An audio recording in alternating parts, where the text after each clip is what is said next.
आज 31 आहे ना. आज 31 ऑक्टोबर.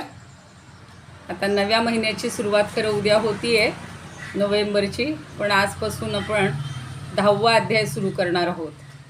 निम्मी गीता तशी शिकून झाली, अभ्यासून झाली, ऐकून झाली. आता त्याच्यानुसार आपल्याला आचरण काय काय करायचं ते काल आपण पाहिलं आहे. मन मना भव मद्भक्तो मद्याजी मान नमस्कुरु मामे वैश्यसी युक्तंते. तर त्याप्रमाणे भगवंताशी युक्त होऊया. पण म्हणून आज भगवंत आपल्याला विभूती निरनिराळ्या सांगणार आहेत, तर त्याचा आस्वाद घेऊयात. वसुदेव सुतं देवं कंसचाणूरमर्दनं देवकी परमानन्दं कृष्णं वन्दे जगद्गुरुं. गुरुर्ब्रह्मा गुरुर्विष्णुः गुरुर्देवो महेश्वरः गुरुः साक्षात् परब्रह्म तस्मै श्रीगुरवे नमः. शान्ताकारं भुजगशयनं पद्मनाभं सुरेशं विश्वाधारं गगनसदृशं मेघवर्णं शुभांगं लक्ष्मीकान्तं कमलनयनं योगिभिर्ध्यानगम्यं वन्दे विष्णुं भवभयहरं सर्वलोकैकनाथं. यं ब्रह्मा वरुणेन्द्ररुद्रमरुतस्तुन्वन्ति दिव्यैस्तवैर्वेदैः साङ्गपदक्रमोपनिषदैर्गायन्ति यं सामगाः. ध्यानावस्थिततद्गतेन मनसा पश्यन्ति यं योगिनो यस्यान्तन्न विदुःसुरासुरगणा. देवाय तस्मै नमः, देवाय तस्मै नमः. जय श्रीकृष्ण. सर्व श्रोत्यांना आणि भगवद्गीता भक्तांना सादर वंदन. नव्यानं कोणी जॉईन झाले असतील तर त्या सर्वांचं स्वागत. आपल्याला 10व्या अध्यायाला सुरुवात करायची आहे. 10वा अध्याय आहे विभूती योग. विभूती म्हणजे काय, तर भगवंताच्या श्रेष्ठ ज्या विभूती म्हणजे ज्याच्यामध्ये त्यांचा अंश अधिक प्रमाणात आहे अशा आपल्याला विभूती पाहायच्या आहेत. आणि सुरुवातीला भगवंतच आपल्याला आता सांगतायत की मी तुला विभूती एक एक सांगतो, त्या तू समजून घे. अर्जुनानं मागच्या वेळेला विनंती केलेली होती की आता यामध्येच करतायत म्हणजे अर्जुन पण, की मला दिव्य प्रमुख विभूतींची नावं सांगा किंवा भगवंत सांगतायत. आणि जिथे विभूतीचा अर्थ काय, की जिथं जिथं ऐश्वर्य, शोभा आणि सामर्थ्य दृष्टीस पडेल तेथे तेथे माझा अंश आहे असं समज. शेवटी त्यानं असं बजावलेलं आहे की या परमेश्वराच्या विभूतींचीच नावं मुख्य असल्यामुळं विभूती योग हे या अध्यायाचं सार्थक असं नाव झालेलं आहे. आता मला सांगा, भगवंताचं ऐश्वर्य सगळीकडेच आहे, पण तरीसुद्धा ज्या श्रेष्ठ विभूती आहेत, आता भगवंत काय सांगतात, मी चराचरात सगळ्याकडं वसलेलो आहे किंवा पुरून उरलेलो आहे, सगळ्यामध्ये सामावलेलो आहे, पण तरीसुद्धा सगळ्यांची जर यादी सांगायची म्हटलं तर मग ती पूर्ण म्हणजे संपणारच नाही का. जगातले जेवढे सगळे चर अचर पदार्थ आहेत, व्यक्ती आहेत, प्राणी आहेत, या सगळ्याचं वर्णन करणं हे कदापि शक्य नाही आणि ते सांगण्याची गरज नाही. ते एका शब्दात सांगून टाकलं की मी प्रत्येकामध्ये व्यापून राहिलेलं आहे. तरीसुद्धा सगळ्यात श्रेष्ठ त्यात ज्या प्रमुख आहेत, ज्याच्यामध्ये ऐश्वर्य भरपूर आहे, ज्याच्यामध्ये शोभा भरपूर आहे, अशा गोष्टी म्हणजे त्याच्या विभूती आहेत. आणि त्या आज आपल्याला शिकायच्या आहेत किंवा समजून घ्यायच्या आहेत आजपासून.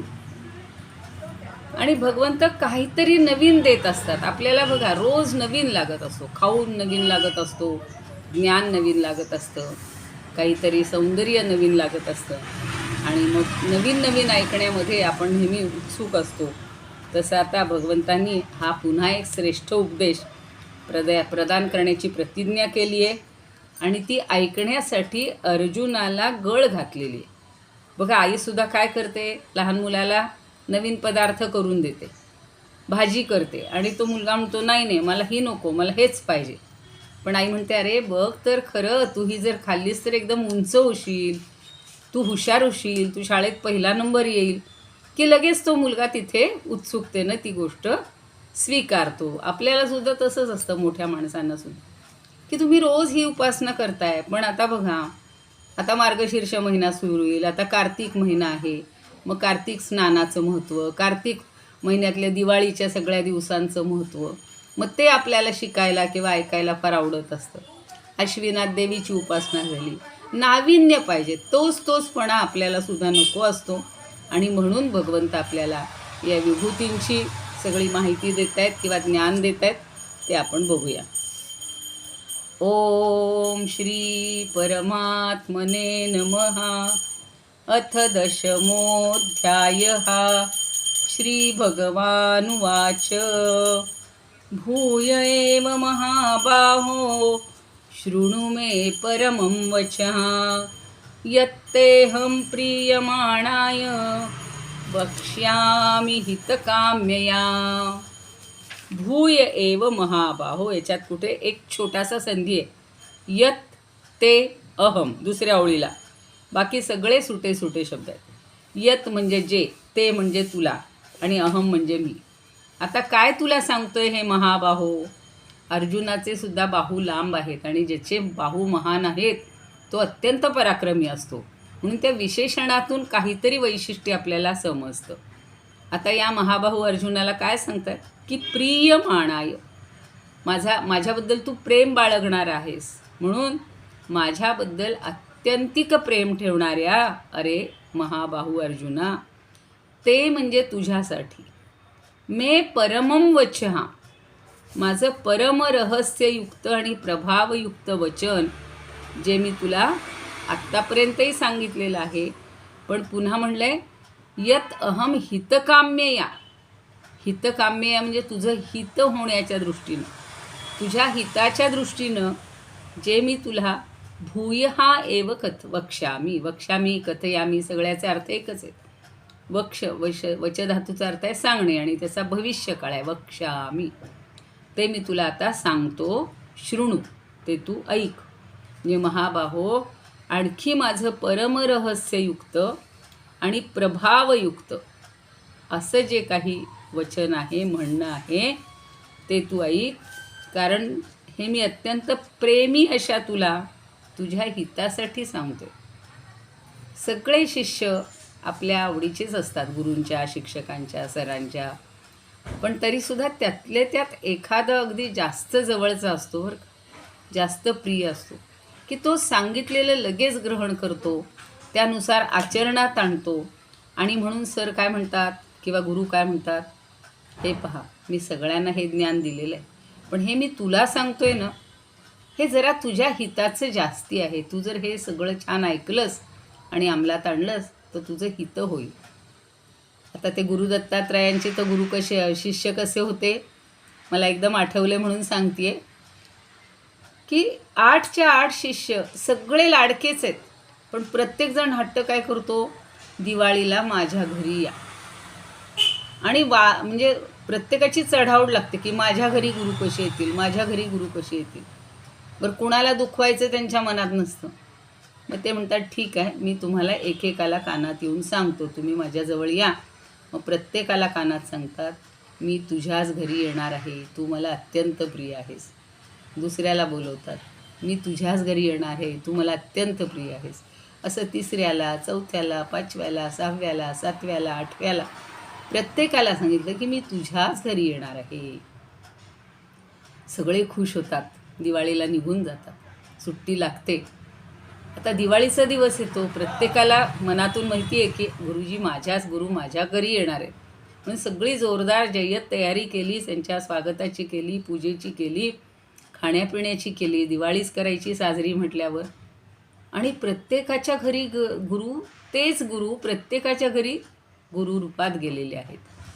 आणि मग तर ज्या गावामध्ये गाणगापूरला, तिथे कोण राहणार, तिथे पुन्हा स्वतःच्या त्याच रूपात राहिलेले. आता प्रत्येकजण आल्यानंतर सांगतो, माझ्या घरी गुरु आले होते बरं का, माझ्या घरी गुरु आले होते बरं का. आणि सगळ्या तिथल्या ग्रामवासियांना सांगतात, आमच्या घरी गुरु आले होते. ग्रामवासी सांगतात, आमच्या इथे गुरु होते. म्हणजे प्रत्येकजणच त्याला प्रिय असतो, हे त्यातलं महत्त्वाचं आहे. पण अर्जुन हा अधिक प्रिय आहे आणि म्हणून त्याच्या हितासाठी ते सांगतायत. बघूया आपण आता याची समश्लोकी बघूया. आता प्रत्यक्ष पुस्तकातूनच पाहणार आहे. खूप छान असं हे वर्णन आहे आणि आपल्याला प्रत्येक विभूती कशी श्रेष्ठ आहे, कशी आवडीची आहे ती पाहायची आहे.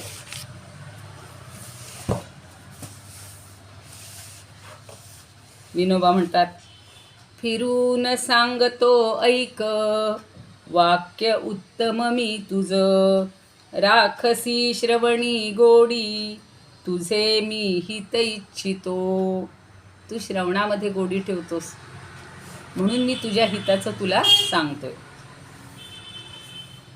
तुकाराम महाराज म्हणतात, अहो ऐका विद्वज्जन, संत चतुर सज्जन, माझी दुर्बळाची मती, मान्य करा ठेवूनी प्रीती, जेणे रंजे तुमचे चित्त, नसे साहित्याचा हात, बहुपंडिता पुढारी, लाजे आर्शिका वैखरी, आता लागले जे कासे, नये सांडू त्या प्रकाशे, बाळमित्र रंगकोष्ठी, देवे ऐकिल्या गोमटी, जेथे वाटे शालजोडी, तेथे केतुली. इथे त्यांनी एक खूण केली, पण आता मूळ त्यांचं जे ग्रंथ आहे ना अजून मला सापडलेला नाही आहे. आपण अभंग गाथा आणलेली आहे त्याच्यामध्ये, पण ते वेगळं आहे. हे सगळं फक्त गीतेवरचं जे त्यांनी भाष्य केलेलं आहे हे अजून शोधायचे. कुणाकडं जर असेल, कुणाला मिळालं असेल तर मला पत्ता सांगा. तर वामन पंडित म्हणतात, पुन्हा ऐक हा माझा, बोल उत्तम जो तुझ्या, हितार्थ बोलतो की जा, श्रवणे प्रीती पावसी. हितार्थ बोलतो की जा, श्रवणे प्रीती पावसी. तुझ्या हितासाठी सांगतो की तुला त्यामुळं अधिक प्रेम निर्माण होईल. ज्ञानदेव काय म्हणतात, आता असो हे विकडी, मज उघड तुझी आवडी, म्हणून तृप्तीची सवडी, बोलता न पडे. आम्हा येतुली याची कारणे, तेची ते तुझशी बोलणे, परी असो हे अंतःकरणे, अवधान देई. तरी ऐके गा सुवर्म, वाक्य माझे परम, जे अक्षरे लेऊनी परब्रह्म, तुझ खेवसी आले. आता कीर्तने म्हणतात, आता ऐक फिरून मद्वचन जे, कल्याणकारी बरे. आता ऐक फिरून मद्वचन जे, कल्याणकारी बरे. ते तो केवळ मी हितार्थ तुझिया, सांगावया सिद्ध रे. तू माझा प्रिय या जगी, हित तुझे व्हावे मला वाटते. यासाठी तुझ सांगतो परिसरे, तू पावसी श्रेयते. परिस म्हणजे ऐक. अनंत तनय म्हणतात, मद्वचनी सुरती तुझी, म्हणून केवळ हितार्थ मी तुझिया. पुनरपि कथितो आता, पावनवाणी परिसती विजया. परिस मागं म्हणलं ना, परिस हा शब्द खूपदा ज्ञानदेव वापरतात. तोच इथे या काही कवींनी वापरलेला आहे. परिसा हो तुलसी रामायण. खूप सुंदर. परिस म्हणजे परिसासारखाच जो आहे ते ऐकण्याची क्रिया कर. ऐके मारुलकर म्हणतात, ऐके माझ्या तुह्या, परमहिताच्या वचा महाबाहो. ऐके माझ्या तुह्या, परमहिताच्या वचा महाबाहो. हर्षित होशी यास्तव, कथितो येणे तुझे हितबाहो. हर्षित होशी यास्तव, कथितो येणे तुझे हितबाहो. डॉक्टर खैर म्हणतात, पुनरपि श्रवण करी तू, पुनरपि श्रवण करी तू, पार्था माझे रहस्यमय वचन. पार्था माझे रहस्यमय वचन. माझी भक्ती तुझ्यावरी, तव कल्याणार्थ गूढ सांगेन. माझी भक्ती तुझ्यावरी, तव कल्याणार्थ गूढ सांगेन. तर शंकराचार्य काय म्हणतात बघा. याची थोडीशी प्रस्तावना 9व्या अध्यायाची 10व्याची त्यांनी केलेली आहे. की भगवंतांनी 7व्या अध्यायामध्ये तत्व म्हणजे सोपाधिक आणि निरुपाधिक म्हणजे उपाधीसह प्रकृती वगैरे आणि निरुपाधिक म्हणजे ब्रह्ममाया ब्रह्म, तर याचं वर्णन केलं होतं. 9व्या अध्यायामध्ये विशेष भूमिका स्पष्ट केली आणि आता या अध्यायामध्ये परमेश्वराचे ज्या योगे भगवंताचे चिंतन करणं योग्य आहे अशा भावाचं वर्णन करणं योग्य आहे. पण सर्वप्रथम भगवंताचं तत्वकथन करण्यात आलं आहे आणि ते समजण्यास अवघड असल्यामुळं पुन्हा त्याचं स्पष्टीकरण करणं आवश्यक आहे. म्हणून भगवान सांगतायत की अरे महाबाहो, माझ्या अतिशय निरतिशय वस्तूंना प्रकाशात आणण्याच्या उद्देशानं अत्यंत श्रेष्ठ असं माझं म्हणणं तू आता ऐक. भूयेव प्रवक्ष्यामी शृणु मे परमं वचः. तू ऐक, पण जे अत्यंत प्रिय आहे असं बोलणं ऐक, अत्यंत श्रेष्ठ आहे असं बोलणं ऐक. हे माझं भाषण अत्यंत श्रेष्ठ आहे, तू मला फार आवडतोस, माझ्या बोलण्यावर अत्यंत प्रेम करतोस आणि अमृताप्रमाणे प्राशन करतोस, म्हणून तुझ्या हिताच्या इच्छेनं मी काही गोष्टी तुला सांगत आहे. मग हे का सांगत आहे ते पुढच्या श्लोकात सांगतात.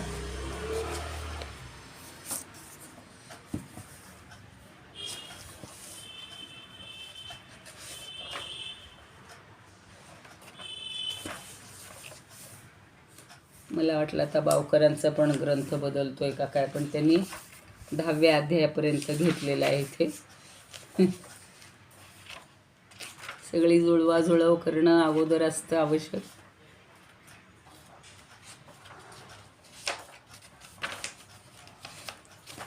आता हा विभूती योग त्याच्याबद्दल थोडंसं बावकर काय म्हणतायत बघूया. भगवंतांनी अर्जुनाला 9व्या अध्यायात सर्वश्रेष्ठ अशी विद्या म्हणजे राजगुह्य आणि राजविद्या राजगुह्य योग सांगितलेला होता. आत्मज्ञान झाल्याची अनुभूती कशी येते याचं स्पष्टीकरण केलेलं होतं आणि शेवटी भगवंतांनी अर्जुनाला या विद्याप्राप्तीचा श्रेष्ठ गुह्य ज्ञानाच्या अनुभूतीचा मार्ग सांगितला होता. जो मनमना भव मत भक्तो तोच मलाच नमस्कार कर, माझंच यजन कर, माझ्याशीच एकरूप हो.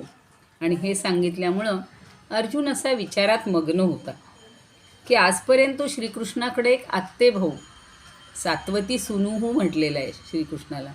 सात्वती ही अर्जुन आणि युधिष्ठिर सगळ्या पंचभावांची आत्ते असते आणि म्हणून श्रीकृष्ण हा त्यांचा आत्ते भाऊ आहे. पण श्रीकृष्णाकडून प्रसृत झालेल्या या ज्ञानानं अर्जुनाला एका वेगळ्या नात्याची जाणीव होत आहे आणि ती म्हणजे श्रीकृष्णानं काय सांगितलं याचा विचार अर्जुनसारखा करत होता. त्याचा चेहरा प्रसन्न झालेला होता आणि श्रीकृष्णाविषयी एक अभिमान त्याला वाटत होता, त्याच्या डोळ्यात तरळत होता. आपण पाहतो आपल्या समाजामध्ये सुद्धा आपल्याबरोबरीचीच एखादी व्यक्ती एकदम मोठं व्यक्तिमत्व बनतं, समाजासाठी देशासाठी खूप काही कष्ट करून किंवा त्याच्यामध्ये सुधारणा करण्यासाठी कुणाच्या मदतीसाठी खूप झटत असते आणि मग ती व्यक्ती आपल्याला खूप वेगळी जाणवायला लागते, जी कालपर्यंत आपल्याबरोबर खेळलेली असते, शिकलेली असते, जेवलेली असते, तर तीच वेगळी वाटायला लागते. पण भगवंत का पुन्हा जन्म घेतात आपल्याला माहिती, अवतार घेतात की जेव्हा धर्माला ग्लानी येते आणि सज्जनांना दुर्जन त्रास द्यायला लागतात, त्यावेळेला दुर्जनांच्या नाशासाठी भगवंत पुन्हा हा उपदेश करत असतात, जन्म घेत असतात, अवतार घेत असतात. आणि त्याप्रमाणे आता हा जो पुन्हा म्हणजे जन्म झालेला कधीच आहे, पण याच्या दृष्टीनं काय उपासना करायची, काय काय महत्त्वाचं आहे हे सगळं अर्जुनाला या श्लोकामध्ये आता सांगतायत. म्हणून ज्ञानदेव काय म्हणतात बघा की या श्लोकाच्या विवरणात ज्ञानदेव असं म्हणतात, घटी थोडेसे उदक घालीजे, तेणे न गळे तरी वरिता भरीजे, ऐसा परिसोनी पाहिला सीतव परसविजे, ऐसेची होतसे. आपण नवीन माठ आणला की काय करतो हो, त्याच्यात थोडं पाणी घालतो आणि त्यात थोडं पाणी घालून परीक्षा करतो की सगळं गळून नाही न जात आहे, त्यात शिल्लक राहतंय ना याची खात्री करतो. चांगला बराच वेळ तो भरून ठेवतो, कारण त्या नव्या मातीचा वास येत असतो, माती त्यात असते, ते सगळं निघून जावं आणि मग तो सगळा स्वच्छ झाला की आपण भरून ठेवतो. आणि त्याची खात्री करतो की आता गळत नाही ना. गळत असला तर नुसतं पाणी भरणारा भरत राहील आणि ते मडकं किंवा तो रांजण किंवा घट सतत गळून जाईल. तर असं व्हायला नको, आपले श्रम वाया जायला नकोत आणि तहानलेले असताना आपल्याला ते पाणी लगेच प्यायला मिळावं, म्हणून ही परीक्षा मनुष्य करत असतो. तशीच भगवंतांनी अर्जुनाची परीक्षा घेतलेली आहे. भगवंतांनी त्याला तत्त्वज्ञान सांगितलं. 9वा अध्याय म्हणजे सगळं तत्त्वज्ञान आहे किंवा ध्यान आहे, भक्ती आहे. आणि वेळोवेळी अर्जुन शंका विचारतच होता, समजून घेत होता आणि शिवाय ऐकणाऱ्याच्या चेहऱ्यावरून त्याला त्या विषयाचं कितपत आकलन झाले याचा अंदाज येत असतो. म्हणून भगवंत सर्वांच्या अंतर्यामी असणारे, त्यामुळं अर्जुनाचं लक्ष किती आहे, त्याला किती समजले हे त्यांनी आत्तापर्यंत अजमावलेलं आहे. आणि आता अर्जुनाने पुन्हा काही विचारण्याच्या आतच किंवा त्यानं काही विचारण्याची वाट न बघता भगवंतांनी आत्यंतिक जवळचा हा आपला मित्र किंवा आपला भक्त असल्यामुळं त्याला हे सगळ्यात महत्त्वाचं असं ज्ञान किंवा ह्या विभूती सांगायला सुरुवात केलेली आहे. बघा, आता लहान मुलं असतात, लहान मुलाला आपण एक एक दागिना चढवतो, नवीन नवीन कपडे घालतो, पण त्याला काही त्याचं महत्त्व असतं का हो? त्याला साधे कपडेही तसेच प्रिय असतात आणि फार नटवलं तरीसुद्धा त्यात काही विशेष वाटत नाही. तसं भगवंतांना सुद्धा अर्जुनाच्या कल्याणाची काळजी आहे आणि म्हणून ते स्वतः बोलायला सुरुवात करतात. अर्जुनाचा अधिकार काय आहे, त्याची योग्यता काय आहे, हे अतिशय महत्त्वाचं आहे. आणि 4थ्या अध्यायातसुद्धा त्यांनी अर्जुनाला थोडीशी या गोष्टीची ओळख करून दिलेली होती. वास्तविक भगवंत हे परमेश्वर निर्गुण निराकार असं ब्रह्मरूप आहेत, हे सगळं सांगितलेलं होतं. सगळ्या यज्ञांची माहिती सांगितलेली होती आणि आता सगळ्या विभूती ते सांगता येत आहेत. आणि म्हणून शेवटी ते असं म्हणतायत, परी किरीटी तू माते नेणसी ना निरुते, तरी तो गाजो मी येथे ते विश्वची हे. अर्जुना, माझं तुला खरं ज्ञान झालं नाही आहे. मी जो तुला इथे दिसतोय ना, ते म्हणजे सगळं विश्व आहे. म्हणून तू माझं बोलणं नीट लक्ष देऊन ऐक. आता दुसरा श्लोक बघायचा आहे आपल्याला. न मे विदुःसुरगणा प्रभवं न महर्षयः, अहमादिर्हि देवानां महर्षीणां च सर्वशः. आता योग शब्द त्याच्यामध्ये आपल्या प्रभावाचं वर्णन करून त्याचं फळ सांगण्याचा प्रयत्न याच्यामध्ये सांगतायत भगवंत. न म्हणजे नाही, मे म्हणजे माझी. आता इथं काय छोटासा संधी एका शब्दात आहे. अहम आदिही ही, म्हणजे आधीच्या पुढे विसर्ग आहे, त्या विसर्गाचा तिथे झाला आहे रफार. आदिर्ही म्हणजे अहम आदिही ही, ही म्हणजे कारण. काय म्हणतायत, मे म्हणजे माझी, प्रभवम म्हणजे उत्पत्ती, म्हणजेच मी जे लीलेनं प्रगट होतो, अवतार घेतो ते. सुरगणाः महर्षयः न विदुहु.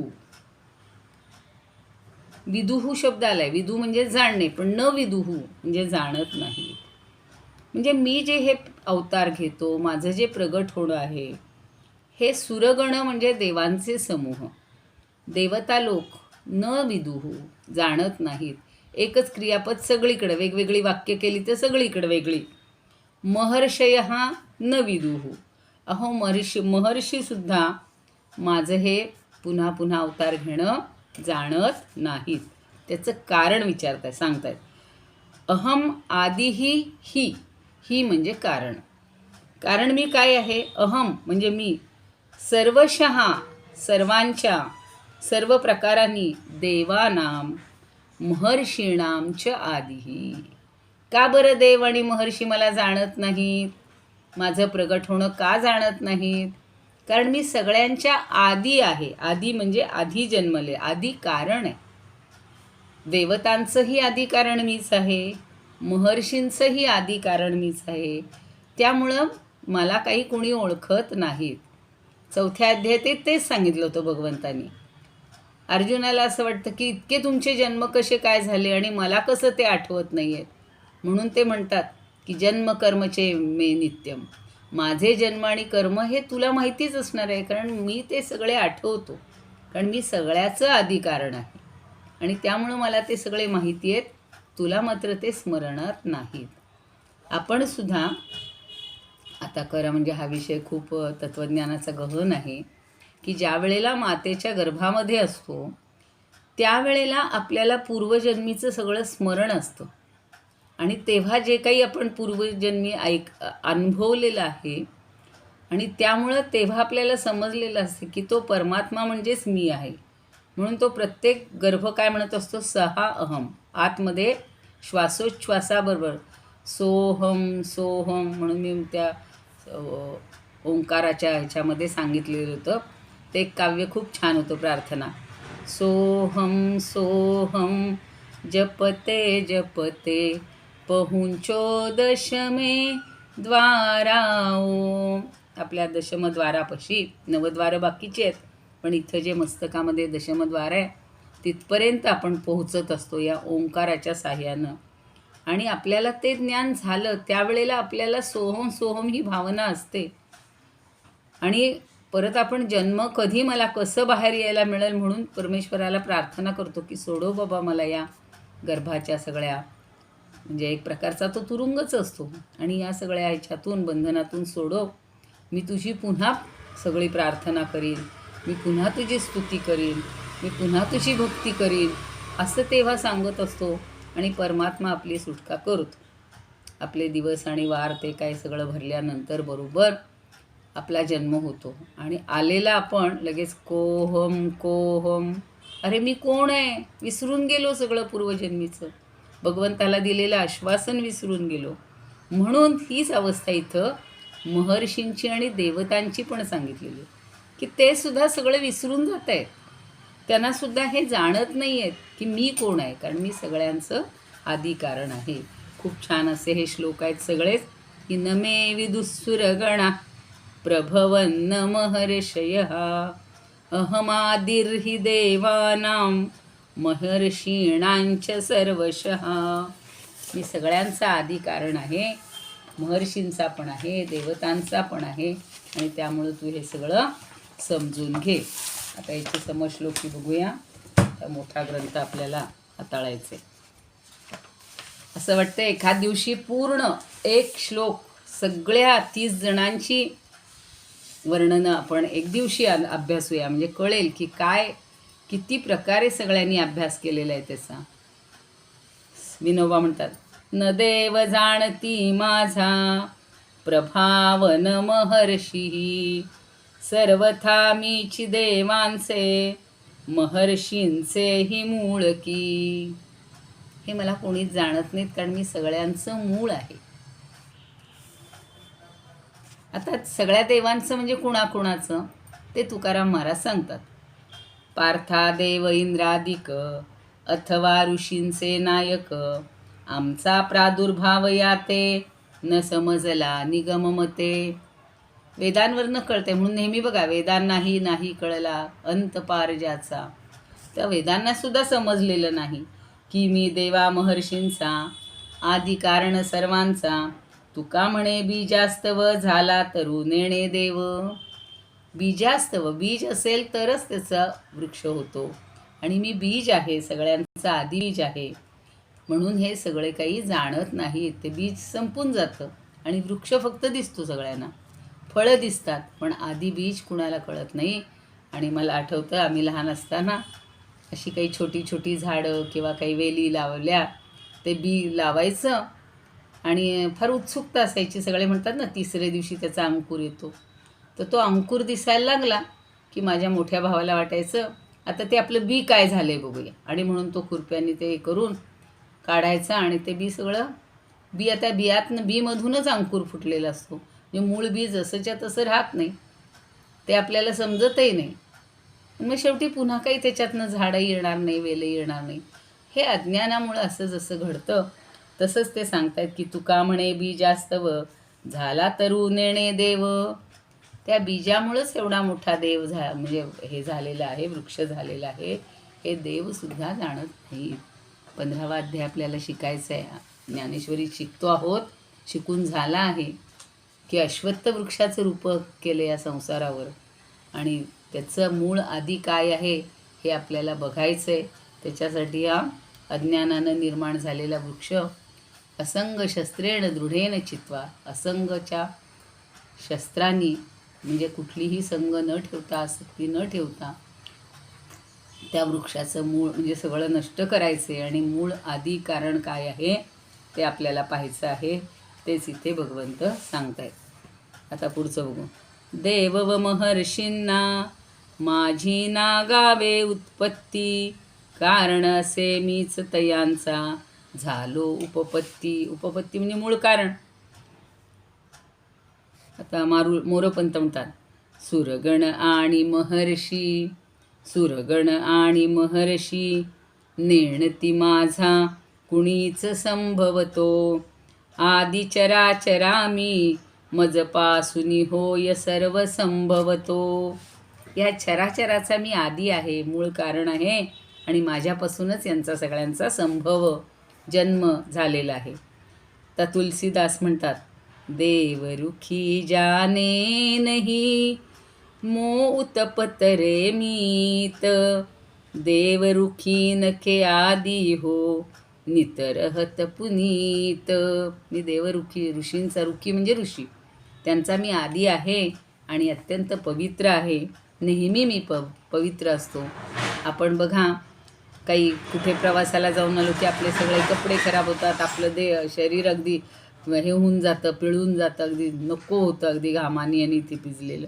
पण देव हा कायम स्वच्छ आहे, कायम पुनीत आहे.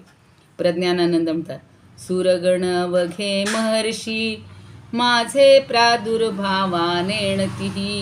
कारण देव महर्षी यांचे आदी कारणची मी पाही.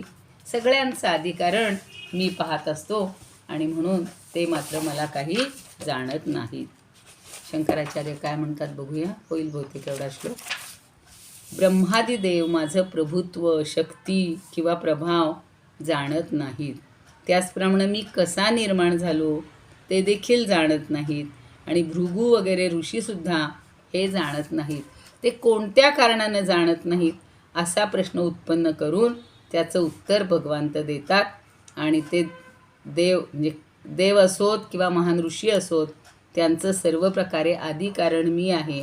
म्हणून ज्ञानदेव छान सांगतात, अगाउदरीचा गर्भू जैसा, मी तेच सांगितलं होतं, नेणे मायेची वयसा, देवांसी मी तैसा चोजवेना, महर्षी आणि या देवा येरा भूत जाता सर्वा, मी आदी म्हणून पांडवा जाणता अवघड. आता ते प्र आणि भू, प्रभवच सर्व, प्रभव म्हणजे निर्मिती, तर उत्पन्न होणं, दृश्य होणं, सामर्थ्यवान होणं, समृद्ध होणं, असे या धातूचे अर्थ आहेत, प्र अधिक भू. आणि आचार्यांनी उत्पन्न होणे किंवा समर्थ असणे असे दोन्ही अर्थ घेऊन त्यांचं भाष्य जे केलेलं आहे की मी या सगळ्याची निर्मिती करतो, ते अत्यंत माझं वेगळेपण आहे. इथे थांबूया आपण.